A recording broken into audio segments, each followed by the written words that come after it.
Sarap niya, no? Ganyan po dito. Ayan, sa bahay nilang kakain. Diba? Alambitin yan. Alambitin. Sobra pa yan. Oo. Diba? Sumigop na sabaw. Isandok mo na yan. Pasandok. Oo. Walang selan-selan dito. Sandok mo na, Jimboy.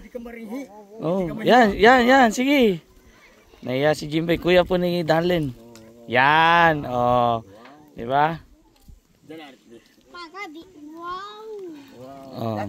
Hindi mo yung lola. Ay lola to, inutusan lang ako. Inutusan lang pala to. Lola, sabaw lang yan, kamo. Takoy mato. Ay, kapanya sabaw.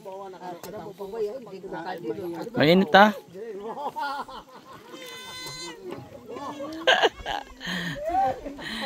Sapat yan kasi yan. Halos 8 kilo eh. 8 pamilya lang po dito. Di halos sa 1 kilo.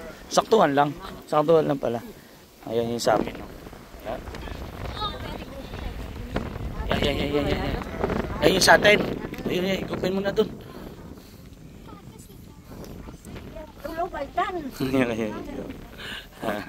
Ngayon pinakita ko lang po yung pagka kami nagluluto ng ulam dito. Ganyan lang po. Share isa ulam. Tapos may yung ginagawa namin, may dala kami ulam, yun naman yung ulam nila sa gabi, ganun. Nay, dagdagan mo yan, Nay. Dagdagan mo. Dagdagan mo, ang dami pa niya, no? Kay Utol, Pakdo. Oh. Meron na, ayan kay Jilin. Ano, kamusta yung luto? Patikim nga. Ikaw muna. Ikaw naman, Patrick. Ito yung gusto kong tikman, no? Kung anong lasa na ito. Bawak. Matikman mo. Sarap, no? Masarap yung asim niya. Sarap at? Lalo kung masarap kung may ursili. Ayan o ano. Pahigop mo na. Nasa buho pa. Masarap nga. Grabe. Parang mas masarap dito na dito.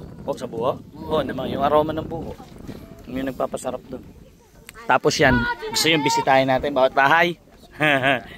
Paano sila? Yan lahat sila. Bigla-bigla dito parang nagkaroon ng ano dito. Apocalypse. Mawawala yung buhay. Mawala lahat tayo yan. Tignan nyo mamaya kung mawala agad yung buhay.